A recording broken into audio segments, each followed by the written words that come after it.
ensuring ensuring exam rigor, right? Thank you so much. All right, so I'm going to start off with an opening question, or what we call a driving question. And the question says, why do you think, as tutors or as educators or as teachers, why do you think students fail their exams despite, consistent contact times? I mean, either as maybe a physical teacher or an online tutor, despite the coming to class to take the course of the content consistently, despite even providing the students with the right material, with them possessing the right material, the right textbooks, or even trying to complete the whole syllabus for the students. When I was at secondary school, there were times where we have two topics undone. But what happens when? Why do you think students even fail exams even when you've completed the syllabus and exhausted the teaching material, and when you obviously see the students work hard, right? So why do we think, can we have that in the chat? Why do you think students fail exams despite all of these things being fulfilled? Consistent contact time, you know, co- completing the syllabi rather, and maybe exhausting the teaching material, and then having them work on it. Does anyone want to help us verbally, or want to do this in the chat? Anyone? You can raise your hand. Why do you think our students still fail exams, irrespective of all of these conditions being met? But repeat the question to respond, sir. Okay, I said, why do students still fail exams despite consistent contact time? That is, you come to class on time, and every time let's say on the exam timetable or for the period your class is put on class timetable, not exam. Or why do they fail even when you've completed the syllabus with them, or exhausted the teaching materials, or even when the students appear to be working hard? Why do these students still fail exams? Either it's an internal exam or an external exam like WAEC or NECO or anything. All right, yes. Ugochukwu Emmanuel, you can help us, please. Or yeah, you can unmute, Mr. Emmanuel.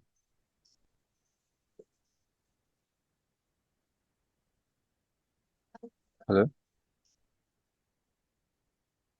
Hello, I Yes, can hear you. the Yes, you student can. usually fail their exams due to some negligence from either their parent, Okay, the, themselves. okay. Either the parents or themselves. Yes, both can Okay, contribute toward failing the student of their examination. okay. Thank you. What about Mr. Mana? Thank you so much for that. I'm not sure if it was Musa or Mustafa. Mr. Nawaz, Mana. Okay, Nawasi Musa. Thank you. What about you, thank Mr. Mana? What do you think should be the reason?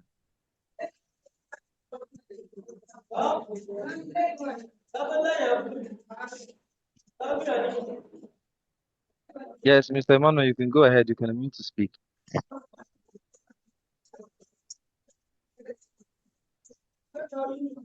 Okay, I'll just go ahead. Sing. I'm not sure. All right. So Hello? now,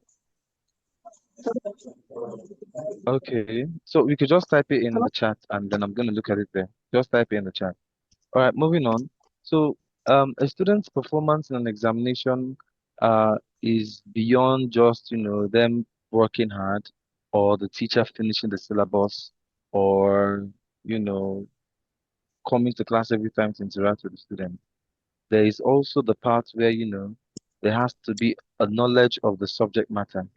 There has to be what we call the knowledge of subject matter. So the student, it depends on how knowledgeable about the subject matter, how they are able to process, the speed at which they process each question on the paper or something, and how they're able to make decisions on time about a particular answer. So, for example, if it's a multi-choice question, MCQ, these guys need to be very decisive and say, okay, this is the answer, and not have to be jittery about which exactly is it. So it goes beyond just being studying and working hard. One of the things that we as teachers get to overlook is how are we training these children to process exam questions properly? How are we training them to watch out for tricky questions and all of those sorts? And those are some of the things we're going to be taking a look at today. So what do exams actually measure? Exams don't just measure the ability of a child to, you know, stack their brains with content or knowledge, right? I remember then back then, or even now, people still say that it's not just about how often you read, but how much, it's not just about how long you read, but how you're able to understand how the question comes to you or how to understand how the questions are structured. If you just read and you get into the exam and then the question is taking a different format, maybe a German, maybe a German type, or let's say it's more of like an application question because Bloom's taxonomy, if some of us are familiar with that, has taught us that we questions need to go from just beyond being, knowledgeable or questions that are testing students on remembering knowledge to application to synthesis, right? Knowledge, knowledge, application, synthesis, and all of those things across the the cognitive levels, the seven cognitive levels of the Bloom taxonomy, right? So it's way more than just understanding concepts or cramming or reading. What teachers fail to do to prepare students for is how they're able to recall knowledge. Are they using mnemonics? Are they using flashcards? Are they using abbreviations to recall? How are they able to understand and interpret questions? When we work with them on a particular question, are we able to let them see how these questions can be properly interpreted? Because if you ask a question, for example, in mathematics, and the student is doing simplification rather than factorization, then that means that the student has automatically failed the question. The failure of a question starts once the question is once the question is wrongly interpreted. How are they able to work in mathematics or even in chemistry or physics? How are they able to work out their solutions? They are, I'm sure they are working at very good speed, right? It's not just about being able to know the formula, but also being able to stepwisely put out the what's the name now? Stepwise put out the workings to arrive at the answer at very good speed, right? How are they able to avoid tricky questions or questions that just pose to be traps, right? Do they just uh do they just look at the question and then begin to go all the way around just to get to the simple answer that would have just taken 5 seconds. Some questions are just based on a simple application of a particular strategy. And then when students do not know this strategy, what happens is that they begin to follow a very long method or a very long, a very long method or a very long, very long method to get to the same answer. So while someone is using 5 seconds to attempt a question and has gotten gone to the next thing, a student is spending 5 minutes using calculator, using four-figure table, using materials. There's a joke you must have seen where you see a student saying question four says you see the brilliant student using the whole the whole materials in the mathematical set and then the one that maybe thinks is dumb, just said, I thought it was just two times two. And I'm seeing someone do using the whole calculator, using the whole thing as if the person is on a project or something. So sometimes it requires just an understanding of a particular strategy, and you will get the same answer as someone who has taken 5 to 10 minutes, right? So how do we make them also manage stress and anxiety? Because when you come into an exam scenario or situation, the students are tensed up. How do you help them manage this? How do you help them ensure that they are not, stressed out even before the exam starts? Because we've seen people that will just go blank at the beginning of an exam. How do we help them manage time? How do we help them make the right decision in an exam? All of these things boil down to what we call teaching exam rigor. Teaching exam rigor is not about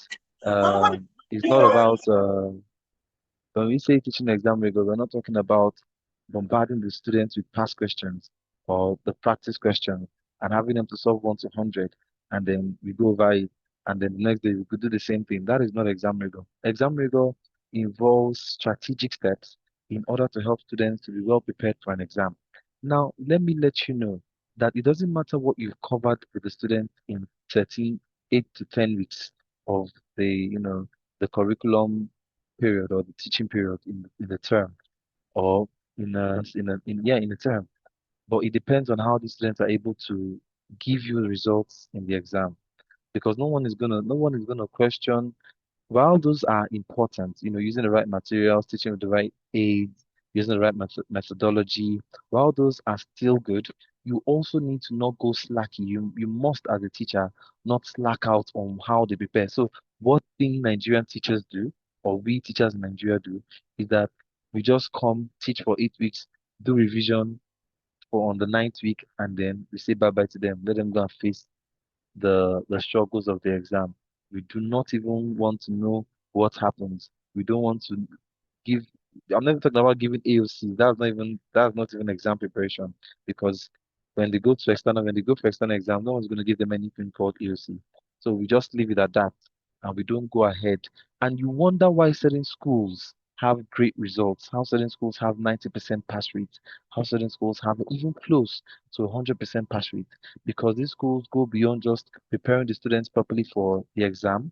I'm sorry, even exposing the students to the right materials, right resources, but also go as well as working with the students rigorously to pass these exams. They expose them to what we call exam style questions. They let them, and you'd have seen this if you, for example, back then when we were using general mathematics. In the questions, you get to see that they even involve some types of questions that have been used in maybe WASC or NECO, right? If it's the junior school, you see the Beckett, you just see it's Beckett 2019. So they get to expose them to how questions are styled in exam situations, how these questions appear, because a textbook that doesn't do this is different from the kind of questions seen in a textbook. A textbook might just give you lots of questions, and these questions will not follow the style of the exam, right? But what these schools do is that they expose them to a lot of things. I'm not talking exam. I'm not even talking um I'm not talking past papers, or I mean these things we call pack. I'm talking about dissecting the questions with them and telling them how to look out for traps and how to not to fall for them. When you look out for traps, it's one thing to show you this is the trap. It's another thing to say this is how not to fall for this trap. So they work with them, and then they ensure that every student is aligned on how to properly ensure that they go through, or that they see these questions and have a higher pass rate. Then they match their content, their class assessment, they match it with the exact same rate of difficulty that the students are going to be exposed to in the exam. So it's not about giving them 2 times 2 in classroom, homework 4 times 5, and then in the exam, you're giving them a question that looks like something related to differentiation or calculus, right? They match, they don't just leave them hanging all dry in the exam period. They match, they give them that what we call simulations of those kind of exam questions, matching it to the exam difficulty in their class tasks, not just maybe in revision questions. They bring it out, they bring it up in the mathematics classwork, they bring it up in the chemistry assessment, they bring it up in the physics assessment for that week, so that the students begin to get exposed early to how these questions are likely to be in the exam. Then they also match it with the wording style, because words or vocabulary used in exam context need to be properly understood by the learners, so that they don't just get, you know, all confused. So, for example, when the question says examine, what should the students exactly do? When the question says distinguish, what should they do? When it says to compare and contrast, what are they expected to do? When it says to define, when it says to state, when it says to using your own words, what are they expected to do based on maybe a model answer, or based on the examiner's, preferences? When you expose them to what the examiner is actually looking for, especially when it comes to external exams, they are better prepared to do the right thing or to answer the questions properly.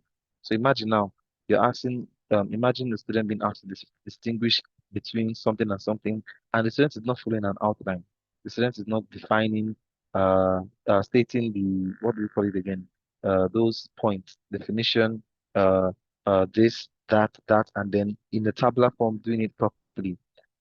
If a child is just doing that as paragraphs, then it's not going to match the what's the name now? What the examiner is looking for. And these examiners do not just mark based on there's no set in stone answer. They are told the different marks to give to different level of answers. And so if the question is 10 marks, and the child or the student is given something worth of 2 to 3 marks, then definitely they'll get to the 3 marks. If the child is not putting in the exact keyword that the examiner is looking for or using something synonymous to that, then it's likely that what happens is the child is not going to get the full score that should be gotten. Right? So matching words down, letting them understand what is required for them when they see certain exam question types. Then how are we going to ensure that they are not falling for tricky questions or phrasing, right? It's very, very important. And now the thing I have with the way we set our questions, especially in the usual exam Nigerian settings, we don't if there's any tutor here or any teacher here that has worked with exams like IGCSE, GCSE, maybe SAT, maybe maybe I'm trying to look for the other word. Maybe 11 plus, the UK 11 plus. You see that the way these questions are structured are not the same way we do in the Nigerian, what's the word now? In the Nigerian context. The Nigerian context is more of like the words we use, it's different. But a simple, some of these questions that are different or that are actually standard follow a different questioning tone or a different wording style. You'd see them have pictures. In fact, sometimes you even give exam questions to students that do not have pictures, that do not have what's the word, that do not even have any form of diagrams, right? That appeals to the visual learners, right? We don't have anything that asks that questions that picks them to think critically, right? And some of these questions, once they are just direct, once these questions are very direct, you would see that the students will always have the opportunity to cheat or engage in exam malpractice. Define, if you're just saying define photosynthesis, just saying list 3 types of respiration, why won't they cheat? But if it's following something that makes them think critically or following a situation or a scenario based, these are what we call situation or scenario based questions, right? They will definitely have to do to think it through or have to even think to be sure that what they're trying to copy is the right answer. And it's not just about giving them this kind of questions in the exam, but actually preparing them to know how to, answer. And that's what we call the simulation, how to answer these kind of questions when it gets to them. Then also providing them with similar exam timing, right? Not just letting them solve it for many hours as they can.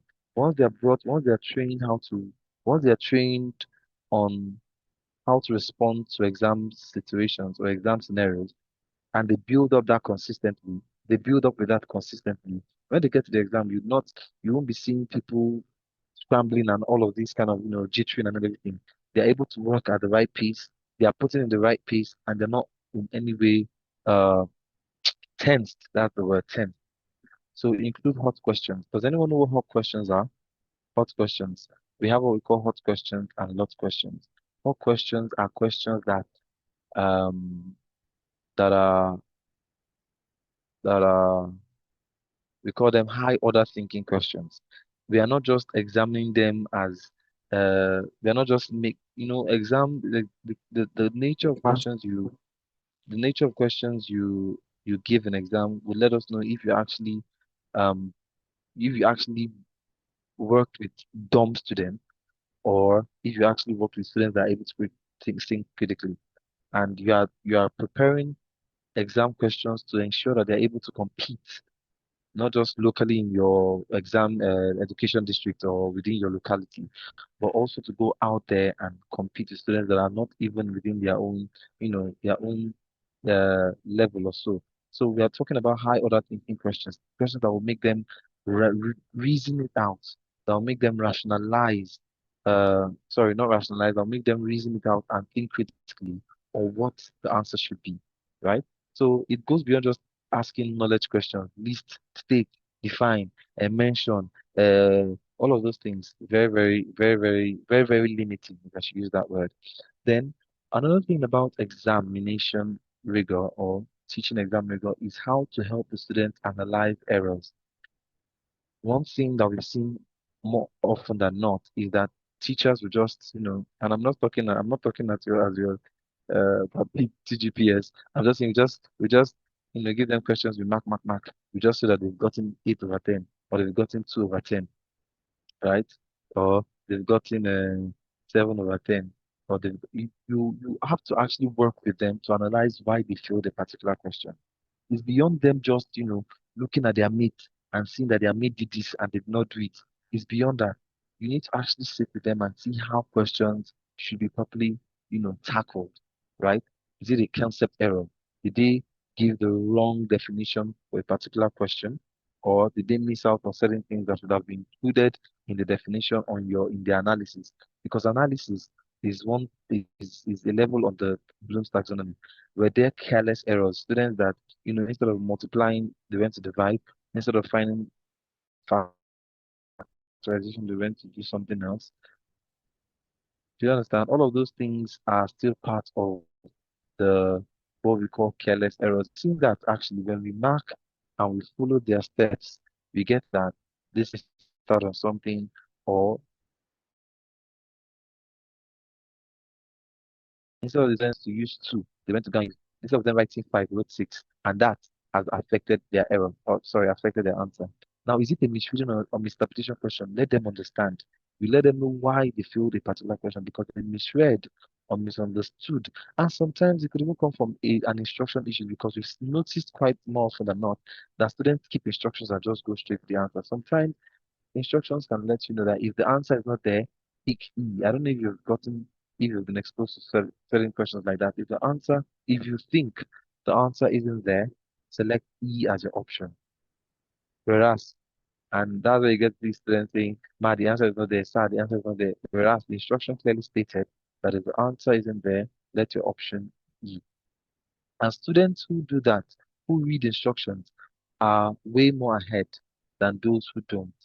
So when you inculcate in them the what's the word now? If you inculcate in them the habit or the culture of reading instruction, taking out time, because sometimes the reason why they escape the instruction is just to catch up with time. But they need to know that reading instruction saves them more time than not actually reading it. Then time pressure. Was there a pressure? Was there an action that was not supposed to be carried out due to time pressure? The method confusion. What were you supposed to do in this case? What method were you supposed to use? When you're supposed to use simultaneous equation, when you're solving simultaneous equation, for example, if you use elimination or you went to use substitution, there are reasons why certain methods may not work for a question. For example, when you're solving your quadratic, what method works best? Or what method will give you the answer best? Is it your graphical, is it this, is it that? So once they're able to understand how best to use the method, sometimes the questions even state what method to use. Now it's not even about getting the answer this time, it's about obeying the instruction of use this method to find this. I saw a particular question where it says it's an economics question, and the question said to use the pinpoint method in finding your what was that now? Finding the elasticity of demand. Is it pinpoint or something about pin or point? And the student went to go and use the normal percentage difference or percentage change, and they got the answer right, but it was something different, right? So help them analyze their errors so that are they are able to reduce it, especially when they get to the exam period. Now, there's what we call block and interleaving practice. There's what we call block practice and interleaving practice. Now, we are actually, some of us actually have seen what this interleaving and block practice is, but we do not know that this is what they are or these are what they are, right? When we talk about the block practice involves us working or providing assessment to students uh, we call it block because you're just giving them a chunk of it. You're giving them the questions in chunk on the same thing, on the same topic. You're giving them the same questions. So number one, ratio, share this and the ratio, this. Number two, ratio. Number three, ratio. Number four, ratio. Number five, ratio. Then maybe number six, percentage difference, percentage increase. Maybe number seven, uh, uh, uh, sequences. Maybe number eight, statistics. So that is block practice. What block practice does is that it does not have help the child become flexible in their thinking. However, interleaving practice helps the student or help the child to engage with mixed topics, right? When they engage with mixed topics and different question type in the same session, it helps them to have a flexibility in thinking. Their neurological pathways are wired in a way whereby they are not just, set in stone in their thinking, right? So, for example, instead of 20 percentage questions, you mix it percentages, ratio, algebra, if it's in chemistry. You're talking about maybe molecular ratio, maybe this electrolysis, maybe stoichiometry, all of those things. You are able to mix it up. And then the students are, that is actually the way our questions follow. But when we do that in exam, in the classroom, we do not engage them in interleaving practice. We just give them, go to your general mathematics page this and do exercise 40B 1 to 10 all through, right? And maybe because of time, but we're not able to, the word is, we're not able to ensure that these students are exposed to the rigor of what it means to train their mind to be exposed to to different type of questions within an hour, right? Are we together? Just give me a thumbs up if we're together, please. A thumbs up.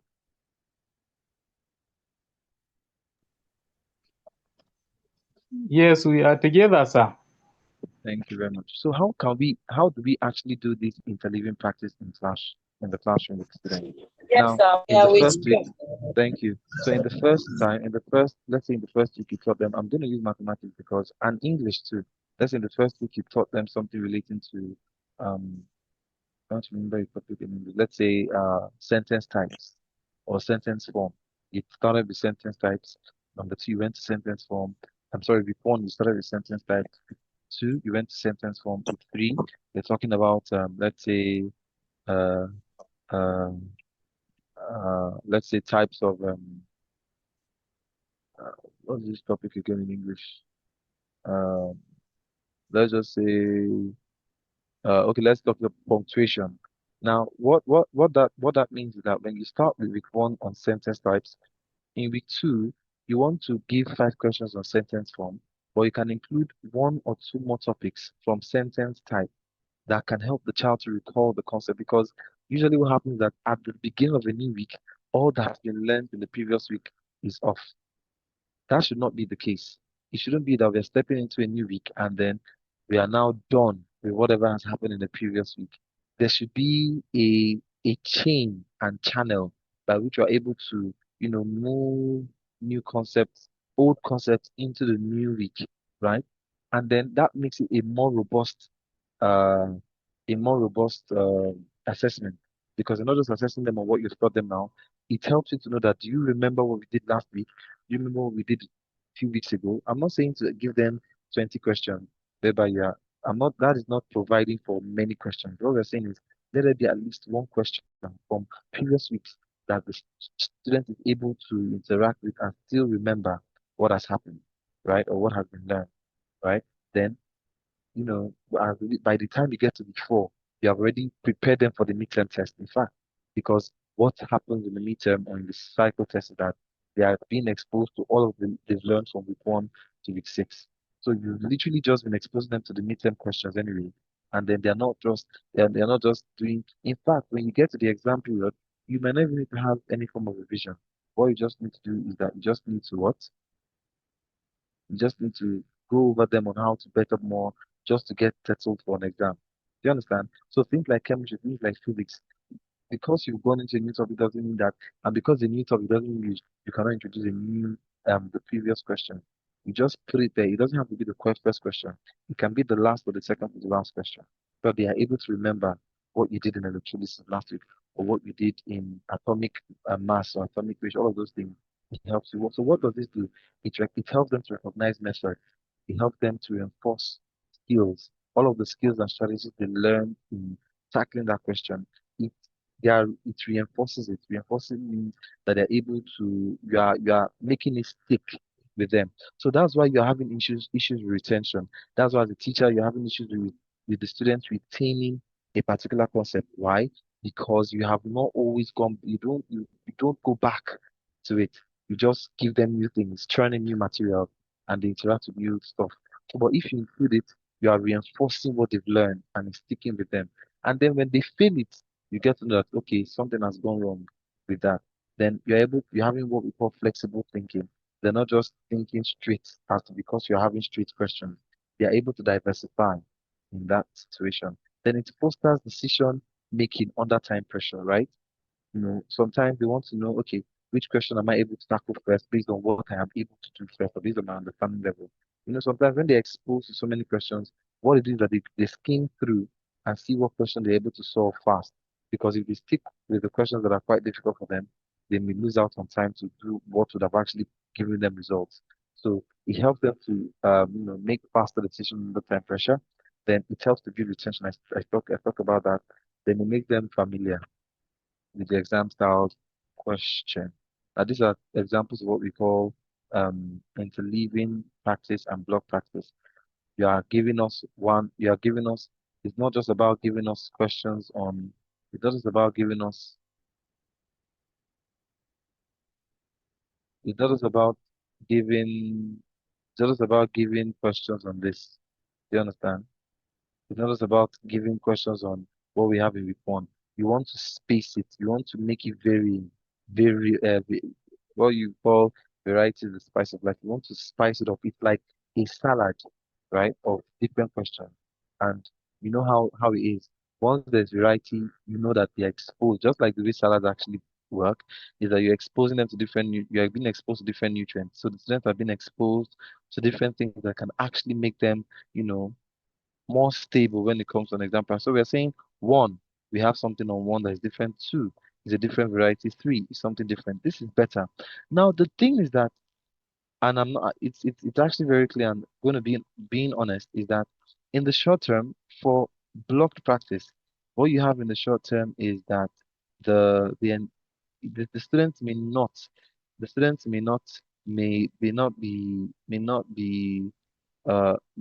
it in the short term for block practice they'll be getting it right because when they are exposed to the same type of questions it's the same type of method obviously they're going to get the same answer but um when in the short term something it works fantastic in fact that's where you get blindsided and even maybe tricked to thinking that the students are able to do it very well. However, in the long run we are not having any form of retention. We are not having any form of, you know, reinforcement. So the brain is dead.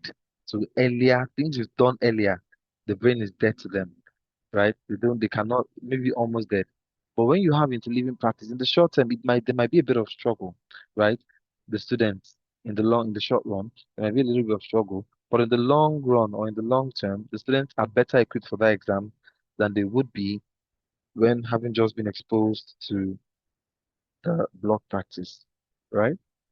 So we need to actually be able to work with them on these things. Now, this is another example of how we can work with them into leaving. You can see the colors green, red, green, blue, green, red, green, blue. Different, the colors represent different topics. But the block blue, blue, blue, green, that's not very good. That's not very good, right? Then it gives you sort of spacing and enables you to switch between questions. That is what we do in exam. But I'm saying, what do you do in your classrooms? What do you do within the first 8 to 9 weeks of teaching? Do you inculcate that as well? Then we talk about how do we apply this? I've talked about this. Teach the concept clearly. Give short, focused, block practice. Give short, focused. Hold on, sorry. Give, you know, give short, focused. Give short, focused practice. Give short focus block practice. Then you can now switch rather to a mix of exam styled questions. Exam style questions, whether it's WASC, whether it's sorry, is it WASC? Sorry, SSC, or whether it's the GCE, or the GCSE, or is it the IELTS, whatever it is, the Cambridge checkpoint, whatever it is, all of those things ensure the 11 plus, the UK 11 plus, whatever it is, ensure that you're able to switch into this diverse exam style question and then moving in. Now, what can we even say? What can we even say? Because sometimes it's hard for teachers, and this is where we can now maybe talk about how to apply maybe technology into this because there are so many platforms that enable you to administer questions. But it's not just about the administration of the questions or the administration of the assessment, but also how you're able to get valuable insights or feedback on how the students performed. How many students filled question two? What is the percentage? Do we have 75% of those who took the exam filling question two that was on percentage? Do we have 2% filling question one, which was on maybe square root or something? That gives you data driven. That gives you data that drives your decision or that gives you insight on how to work with the students. So, for example, if 75% of them fill the question, it means something is wrong with them understanding that particular concept. So, as a teacher, you have to go back to it, right? You have to go back to it. And that's why it's very, very dangerous to only administer summative assessments to students. You have to walk them through the whole journey of formative assessment, what you do in every class, the kind of questions you give in every class, either verbally or in written form, or maybe at the end you do what we call weekend assignment, weekly Google forms that they do. All of those things actually provide a structure, right, to ensuring that these students are exposed to uh, not just an end of term assessment, but something that you can use to keep track and say, okay, how am I able to come in to create a sort of remedy? If you are finished teaching the topic in week one, and I've given an assessment in week one, and I move to week two without addressing the gaps in week one, then it will just be a compilation of issues on the student without having to address the former issue. And mind you, it's going to affect their confidence level. So if they're not able if they've lost confidence in week one's topic, then they most likely will think that they're not going to be able to do better in week two's topic. But if you circle back with the students, and well, I don't know how many students we have in our classes, but then there is this passion you have as a teacher to ensure that, at least you're able to get a good percentage of students that are able to understand the concept, right? So, what am I saying? What I'm saying is you're able to, with the data you have, help students that are struggling before it becomes too late and introduce a remedial that would help sort the issue before you get to the third week or before you've gone to into the next 3 weeks topic, right? And it's not just boiling down to you. You have to also ensure that they are doing what we call practice. Students are engaging in practice questions that makes them practice questions that make them, get better at it because practice actually makes them better in that particular concept. Now, all of these now sums because when you hear things like Multina Best Teacher of the Year, something Best Teacher of the Year, something Best Teacher of the Year, it's not that they did it by mistake. It was not by mistake. These two these teachers actually have structures in place that provided for such results. Except you do not want to be the top out of the top, right? It's it's it's it it's not even still good to lay back. Well, I believe that there would always be that joy to see that 90 to 95 or even maybe 80, you had a success rate of 80 to 85 percent of students in your class passing the exam, especially the external one. They are not having to come back to resit your subject. They're not having to come back to resit that particular thing, right? It gives you so much joy because even if they don't say it, their hearts pray for you as a teacher. And then you know that it just boosts your morale as a teacher. Even if the government is not going to award you, right? You know that I can beat my chest and say that I am doing the right thing as a teacher, right? Yeah. So bringing it again or reiterating that, what I'm saying is we need to ensure that we are able to work with students at a level where they can not just pass an exam, right, but also be able to have that proper equipping, not just to pass the exam, but even to use those knowledge in different areas of their lives. So the moment we begin to prepare students to just pass exams, but not prepare them to, go beyond just passing exam, then we know that something is wrong in that system, right? And it's not just about, you know, it's we've heard of very very strange, not strange, funny stories when it comes to preparing students for exam, right? Sometimes students are not even ready to prepare for exam because of some of the things that they know. they will get access to on the exam day, right? So when that happens, then it becomes a sorry state or a sorry story. All right. So I believe that with the few things I've shared, I believe that we've been able to understand what it means to properly prepare your students, taking them through that exam rigor, right? Or taking them through the exam rigor and ensuring that these children are able to, right? They are able to be fully equipped or fortified for what exam they are going to get exposed to in the course of their year. All right, thank you so much for listening. I have come to the end of my slide. Thank you so much for the opportunity once again. Thank you.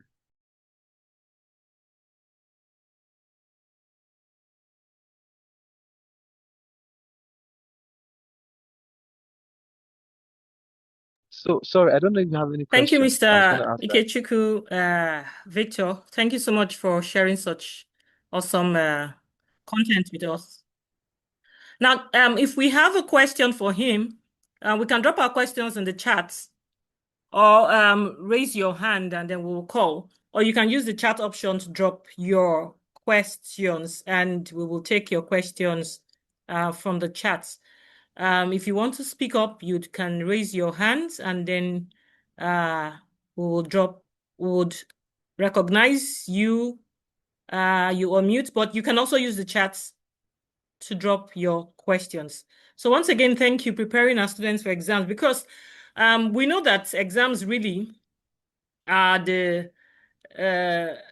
ways that we use to test our students' knowledge of a content or knowledge of the content that we have. But a lot of people have argued that exam is not the best form of assessment.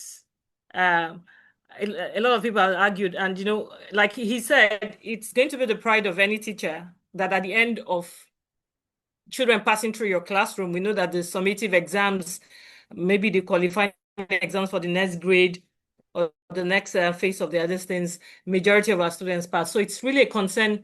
I was listening up to a particular principal with the chairperson of their board, and I think through the last exams, the percentage of students didn't do well, and that's concern. Like, really, is it the quality of teachers? They were trying to brainstorm on what it is that was making the students fail. And sometimes we don't look at this aspect. And I thank Mr. Ikechukwu for bringing this other aspects about how we actually prepare them to retain. Retention actually is the key factor here, because if you test immediately after, when we do research, we look at, okay, achievement, and then we look at retention, because achievement is, okay, having done this and that, what is the outcome? But then you go back weeks after or, months after to test them on that same thing. We want to see, okay, was that innovation? Did it help them to retain knowledge? Because retention basically is the key thing, because at the end of it, they'll be required to make a recall of what they've learned and put it into application in one way or the other. And so, like, I'm still waiting to see if we have any question for our facilitator today.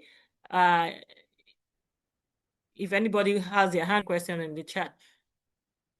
So let's please, as we go back as educators, I know that most of us have finished exams for that is wasted, and you could always look into. I like the interweaving that he talked about, where as regards setting of questions, if you bring in a little bit, somehow your students are still reminded of the past, and they know that, okay, one content that we've not just done and it's not gone. There's still a way to bring them in, and that's continued reminder, especially of the key and core concepts of the previous questions. As the week goes by, it's something that we keep that retention on, even at the summative exams at the end of the term. And I'm sure that if we apply what we've learned today, and go back and study more, practice it more, apply it more, we will see better outcomes from our students going forward.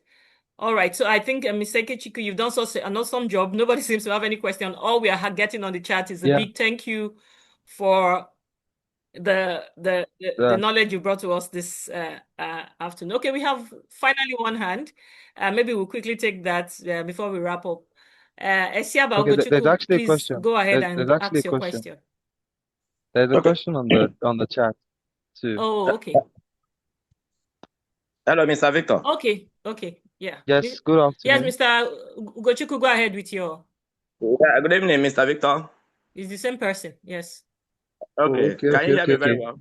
Yes, I can. Thank you. Okay, Mr. Isiaba from Abia State. Thank you very much for your exposition.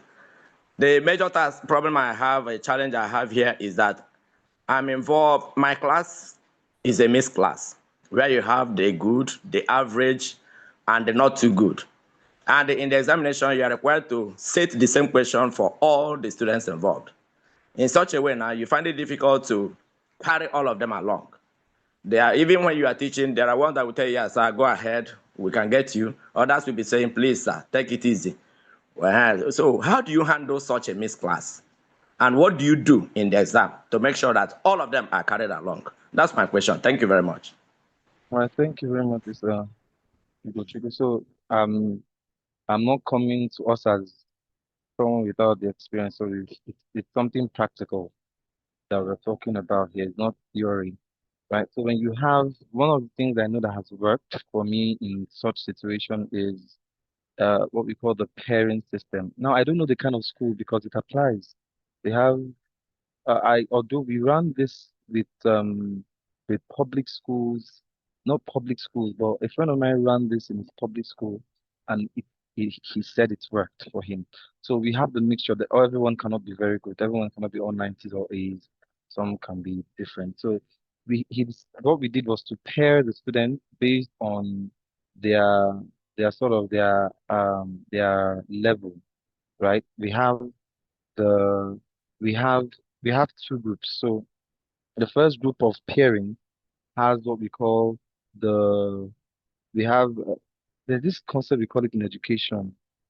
Uh, left my mind. So what we do, the first group that we pair them all together.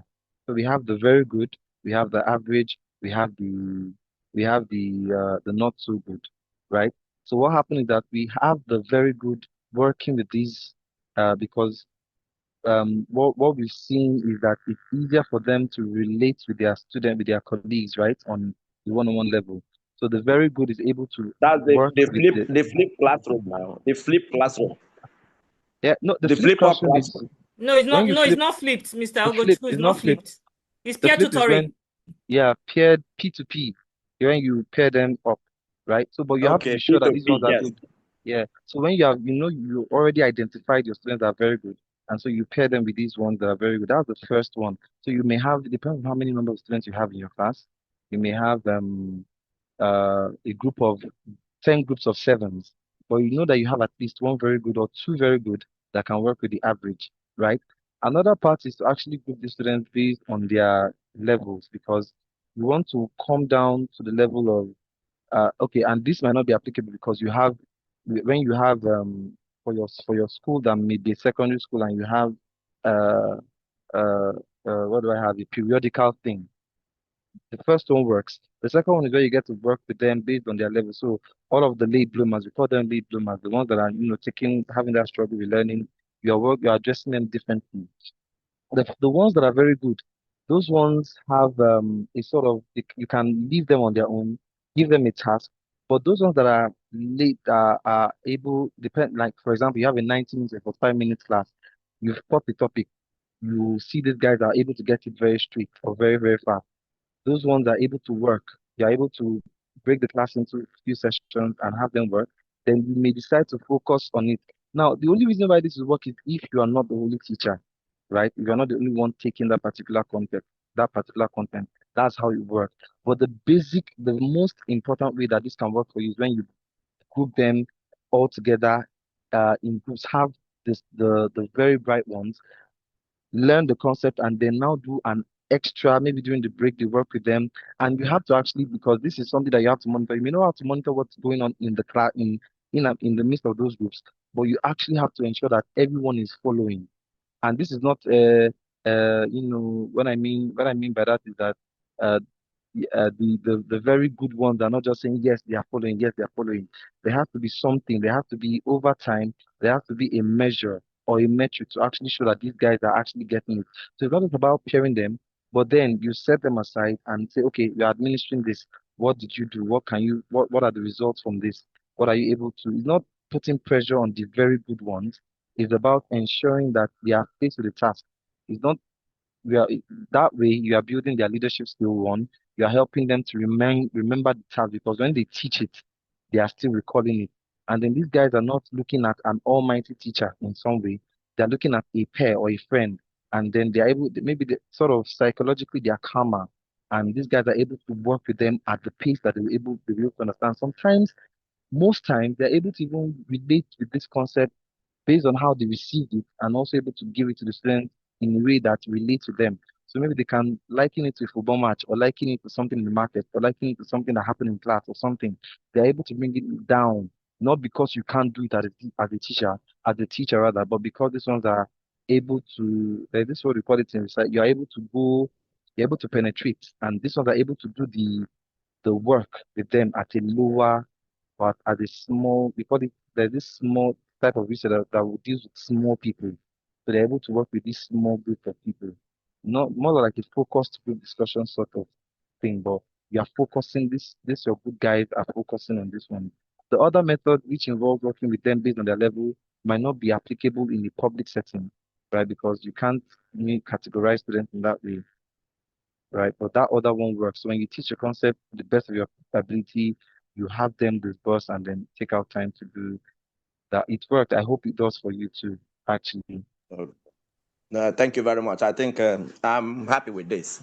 And I think I have to track their progress. I have to monitor the progress. Yes, yes, that's what I meant by metrics. You have to actually measure. It's not just about them working with students, but after time, ask them. Maybe a test. In fact, that way it helps them to prepare for tests that would have so for example, now if this guy didn't do well in the test, it's sort of like what we call a remedial. They actually do this in schools out abroad. They pair them with a student tutor, or a kind of like a, we don't call him, I've forgotten the term, but they do that.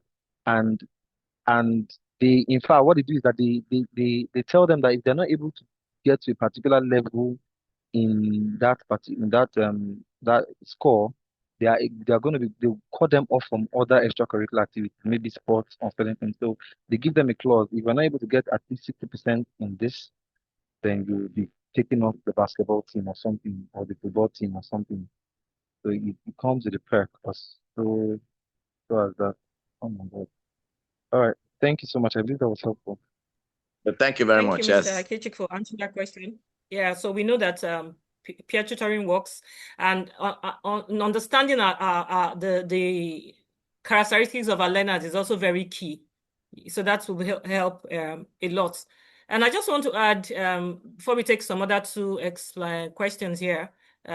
So one of the things he talked about was feedback, getting reviews. And especially if you've been teaching a topic, or rather a particular subject for a number of years, and you've been testing your students, you should understand those concepts that have been difficult for students to understand through the years. And by reviewing how they answer those questions, it should also give you an idea what their confusions or what their stock points are. For instance, when you're setting questions, if you really, unlike the way we set objective questions, I would just say, okay, people think that MCQs are easy. But if you set an MCQ question, multiple choice question properly, it actually takes time, because your options should have the answer, and then should have what we call good distractors. And good distractors are questions that are options that look like the answers.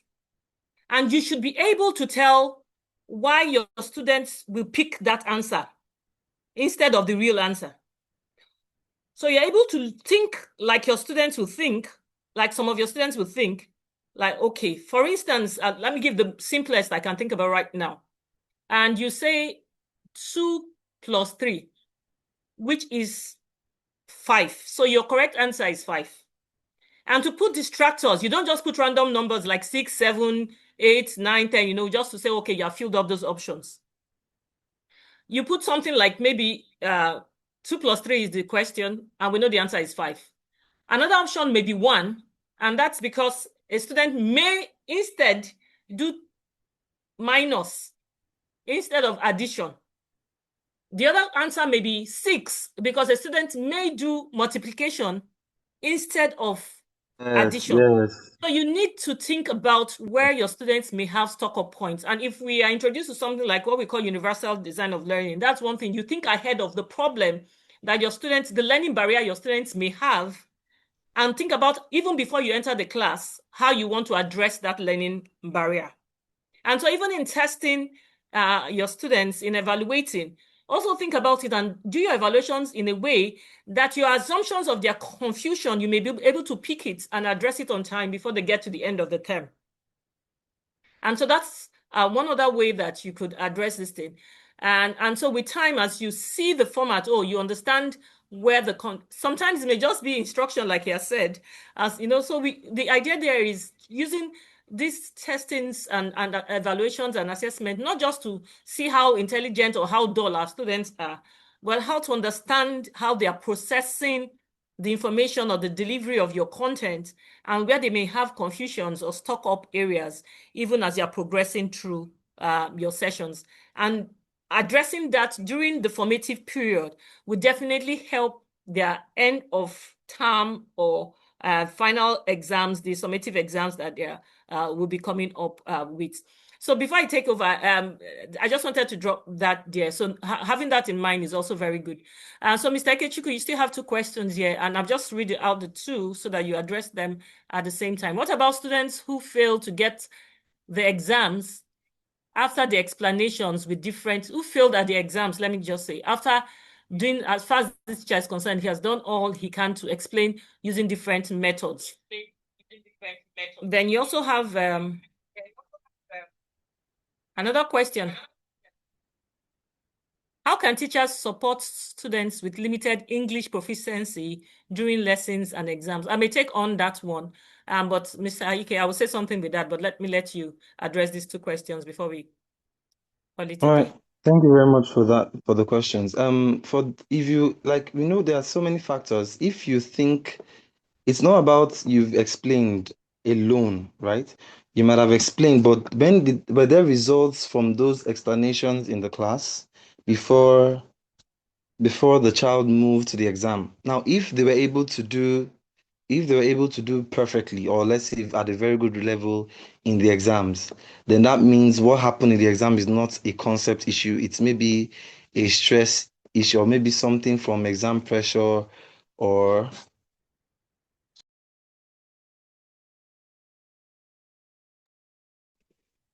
it could be an exam pressure, or maybe a destabilization, right? So it's beyond, like I mentioned, it's beyond. So you want to even ask. So it's.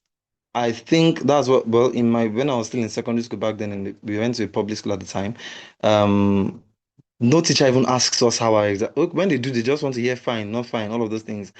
There's no correction there's no correction after those things. There's nothing like you want to go over it, or get to understand the psychological part of the examination. You may have quite a lot on your hands, but we often and quite often forget about the psychological parts, not just the academic or the cognitive part of the exam or taking the exam, but also the psychological part. People break down in exam, people slump, people. I've heard people saying they go blank. I've not experienced that, but they say it and it's true. So you want to be sure what exactly happened. So if there were results in the classroom, like you had exam style questions, given all of those things, then it might not be an academic issue or a cognitive issue. It might definitely be a thing relating to emotions, or maybe the wrong method, or something as at that. Something as at that. I believe so. Then for those with English proficiency issue, it's very common, and that is a foundational issue. It's a foundational issue. If that has been found in a class, in a high level class, like let's say SS3 or GS3, honestly, ah, it's it's it will take more than just it will take a remedial out of school engagement to ensure that child works. because at the pace at which you're delivering curriculum content, you may not be able to fit in one or two things. So the family has to work to engage someone that would focus on that aspect rather than do anything outside of that, because it's elementary, it's foundational. If a child is having issues with spelling, having issues with punctuation, having issues with what other thing? Creating all of those things, right? It's actually a foundational issue. Some of them might not be able to spell beyond spelling, reading. It's going to be they have the parents, the teacher identifies that issue, discusses it with the parents, and the parents has to look out for remedy outside of the school, or maybe engage after school service or something to help the child sort that out. But that has to be identified early enough for remedial to start early enough and for the results to come in early enough as well. Thank you. Yeah, thank you so much. But like I said, let me just add a comment to the issue of English proficiency. We know that can be a learning barrier. And so I'm talking about learning barriers because if you have learning barriers, then the students are not learning, you're communicating, but they're not understanding your communication and they can't, it's definitely going to be a problem when exams come. And so one of the things, first and foremost, so people have addressed these things differently. And Mr. Ikechukwu has given us one, which is a remedial to see how we can help with the English proficiency. Because if you're setting questions in English and the students can't read to understand even the questions you're setting, then how do they deliver on the responses to the question? So it's really a challenge. But again, depending on the topic or depending on the subject, because sometimes the question is, what exactly are you marking? What exactly is the objective of your assessment? Are you assessing them on proficiency, or are you accepting them on understanding of the concepts behind the physics or behind the mathematics or behind the geography or whatever it is? So if you are, if you know that your learners have, and especially where a majority of them, because some of us are in those kind of settings in the rural areas where English proficiency is actually a problem, you may need to see how you can break down your grammar to the simplest form so that there is better comprehension of what you want to say or what the expectations are. And so from some of them, your instructions has to be even a bit more detailed than from other regular people. Like you are spelling it out in total, what you expect from them as regards the question or how to respond to the question. So that may be one way. But unfortunately, as it is, we are an English-speaking country, and our exams really are based on that. But for other subjects that are not English, while you are going through this formative area and trying to also resolve the terminology issues, we need to understand if we have learners in that category, because we want them to also understand the concept that we are teaching. And so whatever ways, whether we speak the English, use the pidgin English, if you're in those kind of settings, speak the English, use your local examples and all that to let them understand that concept. We have countries where they're not speaking English and yet they are performing wonderfully in science and technology and all that because the students have a good grasp of the concept. End of it all, they still have to write that English somehow to explain themselves. But let's see how we can manage the two and not just score, especially on those other subjects on English proficiency. And so like he has also said, there has to also be help where remedials for English proficiency is also carried out because it is very important. So we just want to say there's no more questions as it is, but I believe that this evening we have come to at least have some understanding of how we can help our students do well in examination. Like I would always say, the purpose of teaching, it's not just because we want to, or examining rather, or assessing or evaluating. It's not just because we want to show our students how dull they can be or how much they don't know. It's really about, as teachers, we have spent time and effort in delivering this topic. For us, it's feedback to us. Have I done what I need to do? The objectives I set out, you said at the end of this topic or at the end of this lesson or at the end of this course, depending on the level of educator that you are, your students should be able to do 1, 2, 3, 4. These exams or tests or assessments are feedbacks for you. Was your objectives, or were your objectives rather achieved? Were they able to do the A, B, C? And when you set out with an objective and you go delivering the content, your delivery and all that should be designed ensuring that your students achieve that objective. And even your assessment and evaluation should be strictly based on the objective that you set out to do and how you have done what you've done.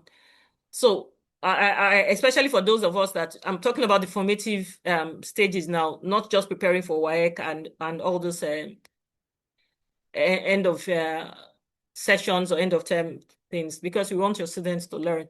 And by the time you do that regularly, it will also help them even with the summative sessions.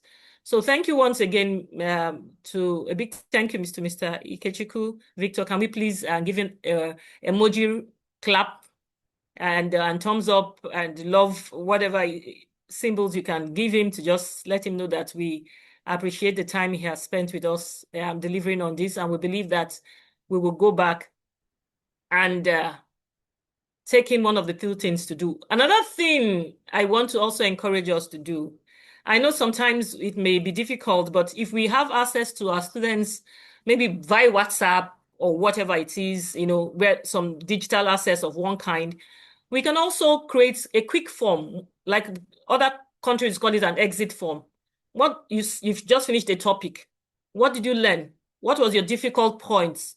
One thing you learned, one thing you found difficult and all that. And it just gives us also a quick feedback, especially when you use a form, a digital form that gives you a summary of analytics of the topics that, what they picked, what they did at in a quick way. If you don't have that, you can do paper, just 3 lines, maybe after you've taken some weeks of a topic and all that, but you want to get feedback even before you do your test.